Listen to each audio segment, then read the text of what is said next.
really great to have you on the show, Victoria, simply because one, I've seen you as a presenter, obviously with your show on BBC Radio 1, but I've never really listened to your music until I kind of was following you more as a presenter. And then I was like, oh my God, she's a double whammy. I love R&B, she's R&B, her show's R&B-esque. So why am I not speaking to you right now? Why are we not having an interview? So thank you so much for joining me.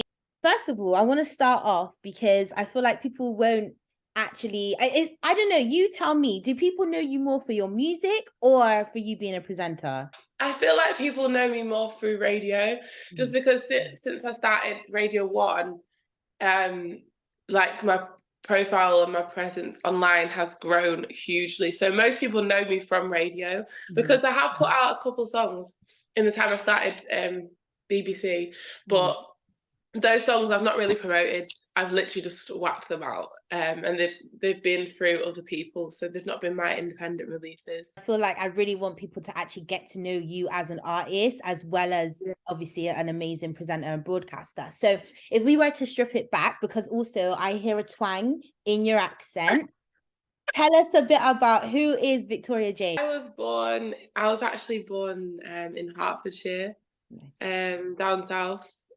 North London kind of, in a place called Bournemouth, and then I moved up to Manchester in year 6. So I've been in Manchester most of my childhood, really. I remember I auditioned for The Voice and X Factor and those typical things, and never got anywhere. Realized later that it's all really fake and chosen, but yeah, I did that when I was younger, and I remember thinking in the end of high school, how am I going to do music? How am I going to make it? So I just thought the easiest way to do a job that I'm not going to be depressed in is to do radio and be a presenter. Little did I know, obviously, presenting is still just as hard to make it. So anyway, so that's what I did. I ended up doing media studies as my options and went to uni in Salford in Manchester and did broadcast journalism. At uni, I did student radio. And I kind of literally didn't know anyone, and I literally felt so not part of the student radio. I was just right, no one's making me feel welcome. I feel like everyone, I'm the only black girl. I'm just gonna contact as many influencers and people on reality TV as I can and just build up my interviews. I had people from Made in Chelsea. I contacted my community radio station called Unity Radio in Manchester. And at the time they were looking for people to help out. So I helped out a bit doing social media and stuff. And then they actually down the line were looking for presenters. I ended up joining them. Through student radio, community radio is when I started to actually meet people in the music scene in Manchester. Then I started to properly realize I actually can do music, because I started connecting with producers and creatives, and that really taught me maybe I can do both, because by then I'd developed a love of presenting as well. So then it's when I started to kind of learn how to produce myself, but also trying to navigate trying to be a presenter. First thing I want to ask you is, what was the adjustment like from moving from Hertfordshire to Manchester? Because obviously up north, I feel like the vibe is completely different. I always think to myself how my life would have been different if I did stay down south in London. But I think I probably would have ended up in the same place, if I'm being honest. Maybe even progressing more than I have now, because it's harder being outside of London. But Manchester is very different, just in so many ways. But I feel like the creative scene in Manchester and London is very, very similar. It's just the size of the cities are different, I guess. Because I'm not from London myself, so being outside of London and trying to get into the presenting game, it is so much harder, right? Where are you from? So I'm from Bristol. I think Bristol's very slept on. When people think of Bristol, they every time, especially moving here, everyone's always like, oh, it's a farmyard, right? It's farm country. I'm like, no, we are a city and we have so much going on, but because people don't hear about it enough, obviously now when people think of Bristol, they do associate with Maya Jama, because she's obviously extremely successful and she's from where we're from. So but it's trying to get people to understand there is more. Music is one of those things that it's not a simple path. There's no way to know how you're supposed to get to the top. So I think it's one of those things that artists such as myself are constantly trying to figure out. You did say about you being the only Black person there, because I do know Manchester obviously is not, I don't think it's as well, no city actually in the UK is as diverse as London. Yeah. What was that like for you at the time, obviously being the only person of colour in that space? I think in student radio, I felt like it was quite segregated, and I think it just made me feel a bit isolated. And obviously people were nice, but it was very cliquey. But I've always been a person where if I want to do something, I'll do it. So I just thought to myself, I'm just going to crack on and just try and do as much as I can here to go somewhere else, and just kind of use that space for myself, basically. Which obviously worked out in the end. But I think universities need to do a lot more to just make sure people feel included. Hopefully things have changed now, because this was like 4 years ago. The fact that you only was in student radio, I should say, 4 years ago to now where you are, that's really fast, girl. You're on national, if not the biggest national station in the country. Yeah. What were the stepping stones? I started working in a call center doing sales, but then I also applied to present for BBC Introducing in Manchester, because they had a presenter role. And I didn't get it. I got to the very last stage and it was me and the current presenter. He got it and I was so gutted. But they made another role for me because they really wanted to keep me part of the team. So I was actually the team assistant. So I was just helping like choose the music, build the show, basically working with the producer and Roche. And then obviously the Christmas presenters competition came up. But I think just before that came up and I found out about it, I literally said like, thank you so much for the opportunity, but I'd love to, I'm going to have to like step down from this role, because I'd been doing the team assistant role and I just thought, this is just not what I want to do. Like, it's as good as it is, I don't want to do this. And I was already working in the call centre at uni and it was just taking up so much of my time, and I wanted to focus on music and presenting. Well, I was trying to do my music stuff as well. So I kind of like stepped down from the team assistant role, and then found out about the Christmas presenters competition literally shortly after. I applied for that and I submitted the wrong show reel. I submitted my one from student radio, which was just mad, but I obviously still ended up getting that slot on over the Christmas presenters. I ended up covering DJ Target on Boxing Day through that. But that was on One and One Extra. Apparently BBC Radio 1 didn't actually know that I was a team assistant on Introducing. So which, because I thought, oh, maybe they know that I've worked there, and I was like, no, we didn't know. But yeah, so after I covered DJ Target, I spoke to the head of Radio 1 and he was basically like, what do you kind of want to do? Like, I think because I'm an artist, it was probably a bit confusing as well.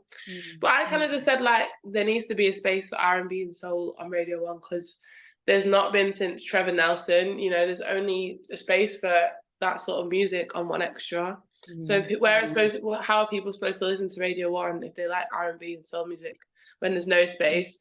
So I did a demo show. I didn't hear anything until like summertime. When he literally was just called me up and was like, oh, we're doing this show, we're launching it this week, we want you to be the host. And I was like, oh, okay. God really came through for me in the biggest way possible, because I quit my job then, and I now just present full time, and it allows me to work on music as well. But it's crazy because it's just mad how things happen. Like, what advice can you give people who are kind of just starting out and wanting to kind of get to that next stage? I would say if you want to be a presenter, then you should know what you want to present. So many people want to be presenters but don't know what they want to present, don't know who their audience is, and they aren't actually fans of the music that they're presenting, or there's nothing specific. So I would say always know what you want to present and who your audience is and what makes you different as a presenter. I would say, and the number one piece of advice that I got told really early that I'm so glad I did was, don't try and be like someone else, like in their talking style. always learn from other people, but don't try and like be a presenter. Just be yourself, literally, and speak about the music with passion, because that's what I feel like makes really great presenters that can be engaging. Your show, obviously, it's a combination of you, music, and everything, but also you do have some really great guests. Recently, being Daniel Ceaser. Name me a few kind of interviews that you've done, I would say, that have really been like, because we've all interviewed, but you know, there are a few that you're like, that was a really good one. Like, I really loved that. Yeah. I'd say the interview that I felt was the most comfortable, surprisingly, was Anderson .Paak and Bruno Mars for Silk Sonic. Yes. And I was so surprised because I thought it was going to be a bit diva-ish, but they were so down to earth and so nice. Yeah. And they acknowledged that I am also a singer, which I just really loved as well. So I really loved that. But to be fair, I think the recent one with Daniel has to be up there as well, because he was just such a, like, a lot of people have this premeditated like image of him or what he's like, but he is honestly such a nice guy, and you can just tell how passionate he is about the music. So yeah, I think them two. What does Bruno Mars smell like? I just feel like he smells really good. Well, I actually don't know, because that one was over Zoom. What does Daniel Ceaser smell like? He also looks like someone who wears a lot of, like, he just smells. Yeah, he has a nice, I think he has a nice cologne. Like, yeah. I love it. I'm a weirdo, innit? I just think to myself, these smell good. Yeah. I really like your song Good and Low Key. Oh. Yeah, I really like that one. I feel like this is what I love about R&B and the soul space, is that I feel like it talks to me the most. I can connect with it the most. Can you tell me a bit about the origins behind that song? Yeah, I mean, that song, I was in the studio with this guy called Rob, who I've been working with, who's actually an engineer first, but he produces as well. He doesn't always mention it. But yeah, him and this guy called Ferenzo was in the studio in London, and I had to submit a song for Future Bubblers, who, shout out to them, because they were a really integral part of my journey, because I was on the mentoring scheme with them as well for music. Okay. So yeah, I had to submit a song for this Future Bubblers project, and I was like, oh, what can we do? And I just remember, like, it was a nice day, and I was like, I just want to do a song that's like positive vibes, and it's very, very chilled, but also has a bit of like flair in there and edginess, like in the verses. So it was just a song that was about everything that can come into your mind, but you're just trying to stay calm, just trying to stay good, but also low-key, because the low-key life is just like the best. I had this platform called Vic Meets, just about me kind of meeting different people and creatives, and a space for people to kind of discover new talent and new people and new things. So I'm planning the London event. I've been working on that, but also other content and stuff to do with Vic Meets. I'm also like trying to write a screenplay, which I've been trying to write for ages, because I'm literally a big movie buff. So, what's your favorite movie? Someone asked me this the other day, and I literally can't say, because there's just too many. It's one of my favorite films that I'm probably going to get cussed for saying this one, but it's only because I watched it the other day, and it's like a comfort chick flick. I'm not thinking, do I say it? Say it. He's really not that into you. I don't know if you've seen it. Yeah. But I love that. That's like a comfort chick flick that I'll just put on. It comforts me. It triggers me. Really? Well, it's triggering, but it's also like, oh God, well, if she can get a man, then it'll come. Before I wrap the interview, because I think there's been so many good points, and the reason why I wanted to get you on here is because I wanted to get a perspective of someone who is doing two things, even though it's a similar industry. I don't think it's easy to be a presenter and a musician, and right now you're doing it well. And also in our job, you know, I know obviously right now you got the show on BBC One, but technically as a presenters we are always freelance. So what do you do when work kind of slows down? It's tough, because I think a lot of people just assume that I'm rolling in cash because I'm on BBC Radio 1 every week, but I can honestly say, like, I was earning more working in a call center. like 100%. Like I was earning way more. So it's so hard, like doing this because I can't get another job because I don't have the time. Because I can't make myself available every week in these set times. So it's so hard to balance money and then you know, trying to keep jobs coming in as a freelancer and then wanting to go out or do things with my friends, and it's like, oh, can I even afford it? It's also harder because I'm in Manchester, so most of the things I do, I have to pay for my own travel, I have to pay for my own expenses going to London, etc. So it's so hard because I'm constantly like, my money's going down, and I live with my friend in Manchester, so I don't live at home as well. So there's bills as well. Bills So got to be paid, honey. Honestly, and cost of living is going up. It's really, really hard. But I just want to kind of let people know that, because I think a lot of people in the creative industry, but a lot of people who are in roles like myself, people will also assume that for them, but I don't know if they're struggling, like, because I struggle a lot with money, and I think it's good for people to know that, because it just shows like this position is not all like sunshine and smiles, because it's really, really hard to actually have spare change, and sometimes it can make you feel like, oh, I'm working so hard, like I should be treating myself, but I can't. So it is a constant balance. But I said this to my friend the other day, like, if like the more you push, the more you should go up. So we have to just keep pushing, and I think faith just helps me. Like, I'm so glad that my mum and dad raised me like in the church, because I don't think without faith and music I would be on rock bottom. I personally think that we are, as our generation is getting on and as time's going on, we're losing that element of how important faith is. And like, it feels like a bit like we can't talk, because you're a Christian, right? You said you grew up in the church, yeah? So it feels like we can't really talk about our religion too much anymore. It's like either people shut us down, or I feel like our religion's right mocked quite a bit. What I want to ask you is, do you think that there is, or there needs to be, a space where we need to incorporate faith more? Because I feel like a lot of us do feel like, oh, we can't talk about our faith because we're going to get backlash.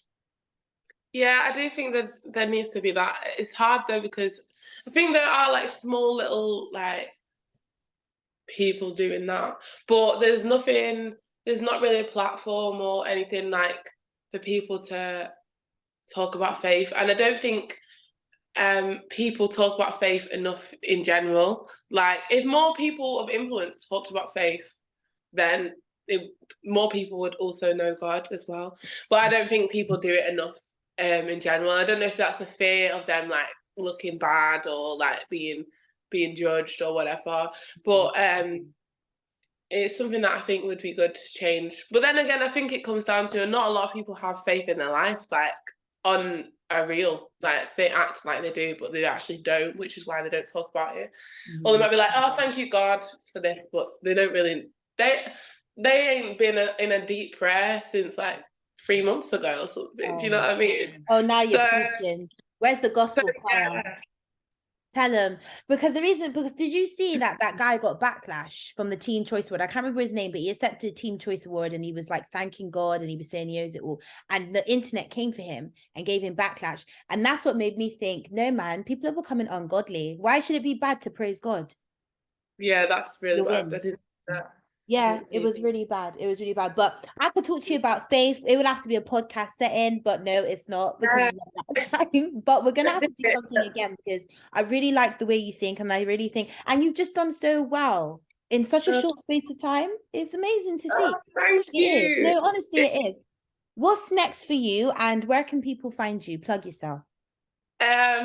So Instagram is _Victoria Jane, and Twitter is 2_ Victoria Jane. And then if you just search my name, it should probably come up. But yeah, so I am doing my Vic Meets. Victoria Jane presents Vic Meets live in London, which is where I'm going to introduce people to 4 new upcoming artists from London or based in London. And that's on the 4th of June. So just follow me to find out more info about that. But then I've also got my show on Radio 1 every Sunday, R&B, soul, neo soul, all related genres. And some guests might be popping in as well for people to discover a bit and find out a bit more about. And then my own music, I am working on finishing the new stuff. But before I get the new stuff out, I am going to drop a project of old music to me that's still new to people. Because I kind of, although it's not my sound now, people haven't heard that. So I want to drop a project that's just got some of my old stuff from when I first started releasing. That might be a couple demos on there, might be some unmixed songs, just stuff to get out, basically. So that's coming in the next couple of months. So excited. Yeah. So a few bits and bobs, really. I love that. Well, look, Victoria, thank you so. Wait, do you prefer Victoria or Vic? Sorry, I'm like bare government naming. Oh, I get everything. So I get everything. Well, look, thank you so much for your time and for jumping on this. Like I said, it's very rare I get other presenters on, but also, you know, I love you as a musician and I can't wait to see you grow in that space as well.